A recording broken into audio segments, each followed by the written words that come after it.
Hello and welcome to this edition of World at War. I'm your host, Mohammed Saleh. Geopolitics is like a game of chess, and Russia is moving its chess pawns. For the first time since 1991, Russia has now positioned its tactical nuclear weapons on foreign soil in Belarus. The United States, however, has been early to this game of Europe's nuclearization. As part of the NATO military alliance, the United States has stationed well over 100 nuclear weapons spread across 5 nations. France and the United Kingdom also have got their own nuclear weapons.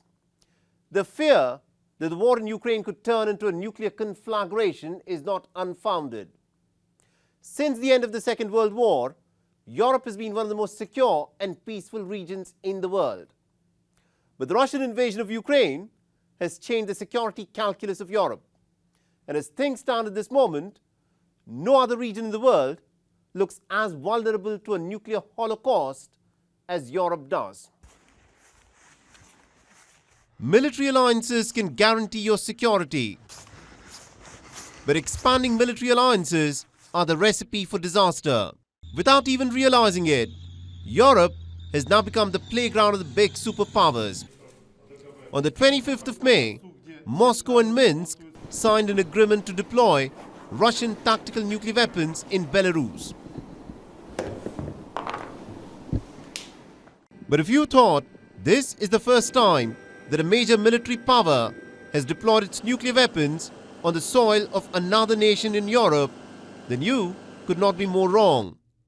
Because the United States has already deployed an estimated 140 B-61 thermonuclear weapons across 5 European nations in 6 different air bases. And in the event the United States decides to use one of these nuclear weapons, the nations hosting the American thermonuclear bombs become legitimate targets. For now though, the United States has shrugged off the Russian positioning of the tactical nuclear weapons in Belarus. So look, we've seen the report of Russia-Belarus arrangement and we'll continue to monitor certainly the implications here. We have not seen any reason to adjust our own nuclear posture. You've heard us say that before, nor any indications Russia is preparing to use nuclear weapons for Belarus. Speaking to that particular issue, this is yet another example of making irresponsible and provocative choices. So we remain committed to collective defense of the NATO alliance, and I'll just leave it there. At this moment, there is no other continent on the face of the earth which hosts as many foreign nuclear weapons as Europe does. And these are nuclear weapons on European soil.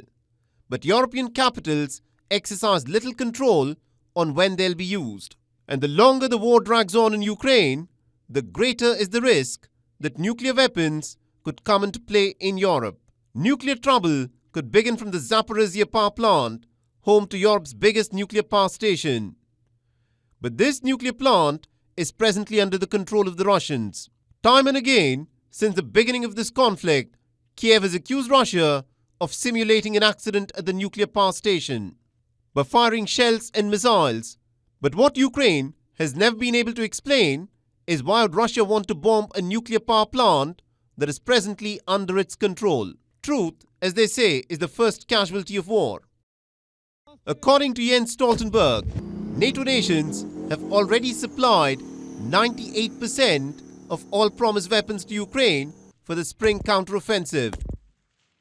So the biggest challenge for Russia at the moment is to take out the top-notch Western weapons that have been pumped into the battlefield.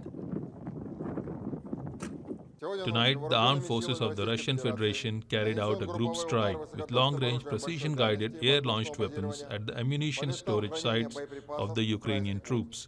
The target has been reached. All assigned objects are hit. The armed forces of the Russian Federation continue to conduct a special military operation.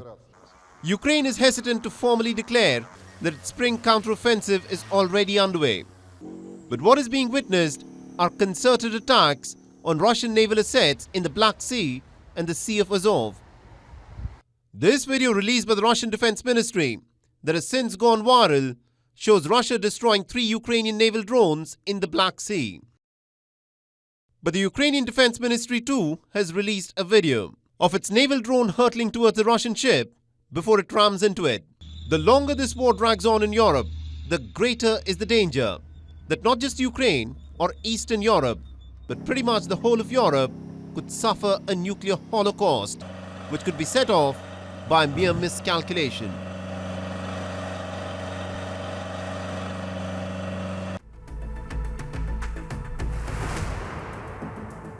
On the 25th of May, Iran successfully tested its most advanced Khorramshahr Class 4 ballistic missile called the Khyber.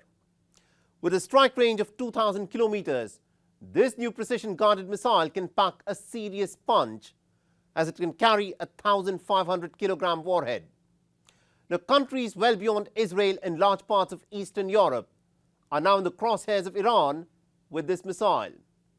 But what has worried a lot of Western military strategists are the claims that the Khyber missile has a very small signature on the radar, which makes it extremely hard for it to be detected and to be intercepted. So how good is this new missile by Iran, and how does it impact the security situation in West Asia? A furious arms race is underway in West Asia. Speaking purely in terms of quantity, it is Iran which has the lead with over 3,000 ballistic missiles in its arsenal. On Thursday morning, when Tehran splashed the videos of its latest Khorramshahr Class 4 ballistic missile, what stood out were claims of the stealth capacity of this brand new ballistic missile called the Khyber. With a low radar cross-section, this missile has the ability to pierce through enemy air defenses, besides boasting a range of 2,000 kilometers and the capacity to carry a 1,500 kilogram warhead. The Khyber missile is also powered by a hypergolic self-igniting fuel, which has brought down its launch time to less than 12 minutes. And what this means is that an area that is within the 2,000 kilometer radius around Iran can be hit with greater precision than ever before by Tehran. This missile has the capability to utilize various warheads for different missions. Another notable aspect is its mobility and preparation within a short time frame. But it's not just Iran's ballistic missile program that has created unease in Tel Aviv and the West, but also the fact that Tehran is also actively pursuing its nuclear program ever since the United States unilaterally pulled out of the Iranian nuclear deal in 2018. How close is Iran to having the capacity to producing a nuclear weapon is a matter of debate. But what is clear is that the ballistic missiles are the delivery systems for a nuclear weapon. And Mark Fitzpatrick, a former US Department non-proliferation official, has gone on record to state that Iran may have at least about 9 ballistic missiles that can carry a nuclear payload. I would say that despite the restrictions on Iran's missile-related activities under UN Security Council Resolution 2231, Iran continues to seek a range of missile technologies from foreign suppliers and to conduct ballistic missile tests in defiance of the resolution. As we've said before, and Iran with a nuclear weapon would likely act even more provocatively, and that's why we are so committed to preventing Iran from acquiring a nuclear weapon. On the 22nd of May, the Israeli Defense Minister Yoav Gallant accused the Iranian Revolutionary Guard Corps of turning commercial ships into platforms for launching missiles, drones, and commandos. And with this, he claimed Tehran was able to spread its clandestine naval clout well beyond the Gulf. All what you see in these photos are floating terror bases. This follows directly on the maritime terrorism Iran has been imposing on the Persian Gulf and Arabian Sea. It is working to expand its activity to the Indian Ocean. To make his point, the Israeli Defense Minister also presented 6 images of repurposed Iranian ships. In the last 2 years, Iran and Israel have traded accusations over a series of unclaimed attacks on their ships in the Gulf.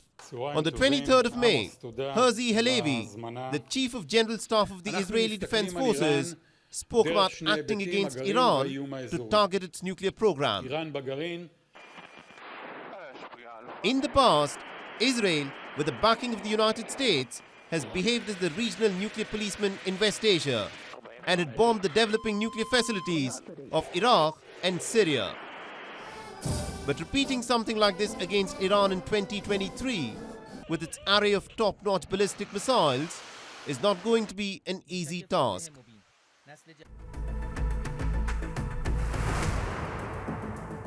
Poking the dragon in the eye is never an intelligent thing to do.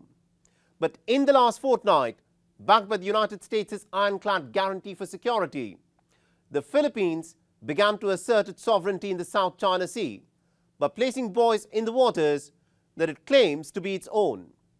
Not only this, on the 17th of May, the Philippine military chief also visited the remote islands near the disputed Spratly archipelago, insisting that it was important for the Philippines to monitor and detect who had access to the waters in the territory. Now, the United States claims that it is expanding its military footprint in the Philippines to better defend Taiwan in case of a conflict. But by doing what it has done, has Washington now pushed the Philippines to the forefront of a firing range as and when hostilities will break out with China in the region. South China Sea is one of the world's biggest potential flashpoints.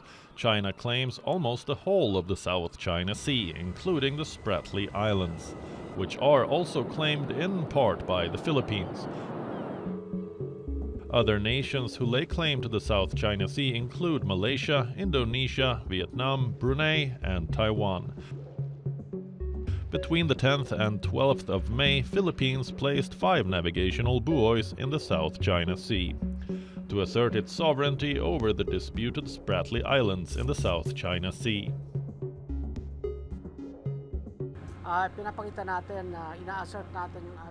We are showing, asserting our sovereignty, and at the same time, we are adhering to the national statutes of law that we need to protect our entitlement based on the United Nations Convention on the Law of the Sea, and at the same time, provide safety and a marker to those who are sailing, even for civilian ships, to know which are the safe or dangerous areas to sail in.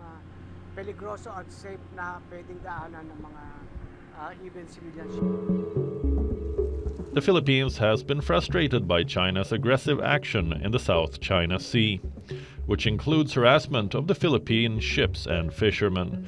Clamor for a tougher stance against Beijing has been growing for a while, which explains the recent turnaround in U.S.-Philippines relations. President Joe Biden hosted the Philippine President Ferdinand Marcos Jr. in early May, reaffirming the 1951 Mutual Defense Treaty that calls for the United States to act in the event of an armed attack on the Philippine military. Under Marcos's predecessor, Rodrigo Duterte, the relations between United States and Philippines had soured, as Duterte turned Philippines sharply away from its former colonial ruler and instead courted China. Reiterating United States' ironclad commitment, U.S. Defense Secretary Lloyd Austin also pledged support while welcoming Marcos Jr. to the Pentagon on the 3rd of May during the same trip. As President Biden has made clear, our commitment to the defense of the Philippines is ironclad.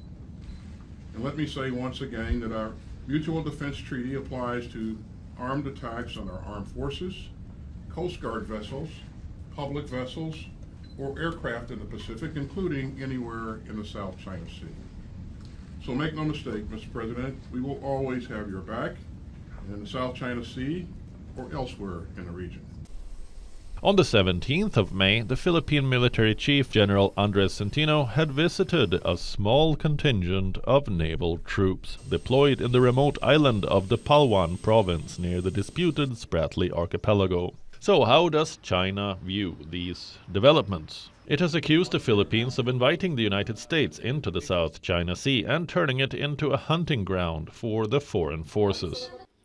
The Mutual Defense Treaty is a bilateral treaty between the United States and the Philippines.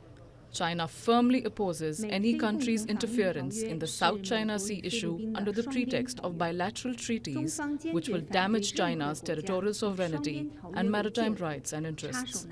What I want to stress is that the South China Sea is home to all regional countries and should not become a hunting ground for external forces. The key to peace and stability in the South China Sea lies in regional countries insisting on mutual trust, solidarity, and cooperation, and taking the initiative in their own hands to resolve differences between countries. On the 3rd of April, the United States announced 4 more military bases in the Philippines, on the islands of Isabela, Cagayan, Zambales, and Palawan. The intention is to boost the defense of Taiwan. But what is clear as daylight is that the Philippines has now been thrust to the forefront of this muscle-flexing contest between the United States and China. The Democratic Republic of Congo is the biggest country in sub-Saharan Africa, with an area that rivals the size of continental Western Europe. Political turbulence, though, is a recurrent theme in its history. A general election is due on the 20th of December later this year, when the president, Felix Tshisekedi, is expected to seek a second term. But political tensions are already on the rise, with the opposition complaining about delays and also about alleged irregularities in voter registration.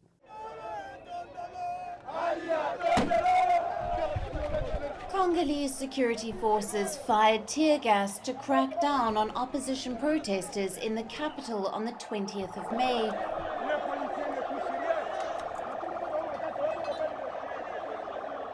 Protesters had gathered in large numbers to protest against high living costs and growing insecurity in the country's east. Another major concern of theirs is elections be held within a constitutional deadline. In the running battles fought on the streets of Kinshasa, about a dozen protesters were detained by security forces after the start of the demonstration.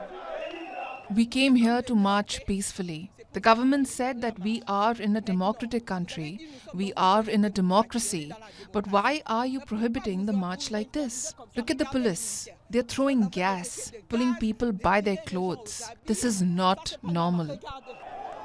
Defending the police action, the police spokesperson informed that 3 policemen had been detained for violence against a minor. He added that 27 police officers also suffered injuries during the clashes. Political landscape of the world's largest producer of cobalt is fraught with tension, with opposition leaders complaining of delays and alleging irregularities in a voter registration drive. Saturday's protest was called by 4 opposition leaders, including Martin Fayulu, runner-up in the 2018 presidential election, and Moise Katumbi, a millionaire businessman and influential former regional governor, expected to run in December 2023 election. It's sad. You see, they are shooting with tear gas. At the beginning, it was with real bullets. And all this is Mr. Tshisekedi. It's very sad. We were with him in the opposition. And if one doesn't even have the respect for the Congolese people who want to march because there is a high cost of living, nothing is working in this country. There is corruption. It's sad. Though the last presidential election in 2018 saw the nation's first peaceful handover of power after nearly 2 decades, the 2 elections before that, in 2006 and 2011, were marred by violence. It is speculated that the 4 opposition leaders may eventually coalesce around a single candidate in a bid to defeat Felix. The bigger question here is, will it be a fair fight come the 20th of December?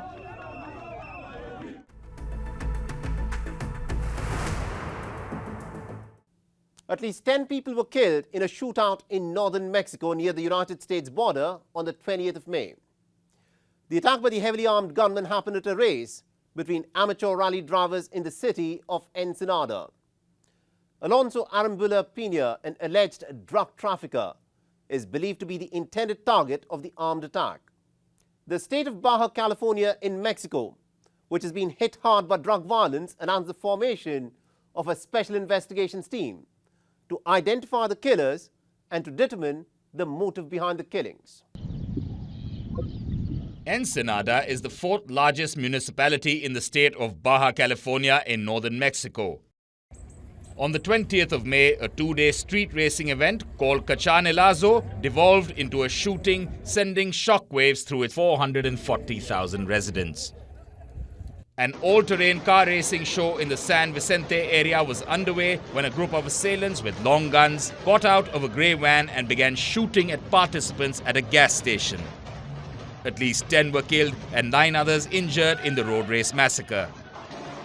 The Saturday shooting reportedly stemmed from a confrontation between active members of the Eleno Felix cartel or CAF and the Sinaloa cartel. Some of these people, in fact, are linked according to intelligence information, which have their own areas of information from the institutions of the Security Roundtable, indicating their involvement in illicit activities, particularly drug trafficking. Responding to 9/11 calls, municipal and state police, the Marines, the fire department, and Mexican Red Cross arrived at the shooting site. A National Guard helicopter was also seen circling the crime scene. A special investigation group has been commissioned by the Baja California Attorney General to investigate the shootout. According to local reports, the alleged hitmen were specifically targeting a member of the CAF cartel who was being investigated by US authorities for drug trafficking. He was among those killed in the carnage. The direct target of this aggression was the driver of the vehicle marked with the number 15, which also bore the stamp of a clover, who, as I understand, was known by that nickname and had the name Alonso Arambola Peña, who is allegedly linked to drug trafficking. Baja California is notorious among Mexican states with the most intentional homicides, majority of which is attributed by the government to violence between organized crime groups.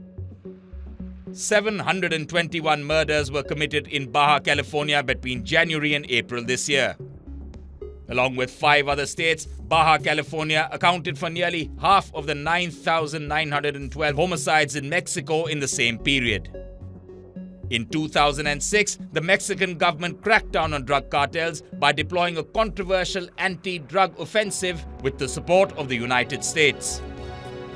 Since then, almost 400,000 have died and tens of thousands disappeared in the violence. With this relentless cycle of violence in Mexico exhibiting no signs of abating, Mexican armed forces have a tough fight on their hands.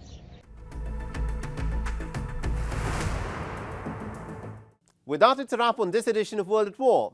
And if you want to reach out to me with any comments, feedback or suggestions, please feel free to do so on the Twitter handle that you see on your screens. I'm your host, Mohammed Saleh, and I'll see you again next week.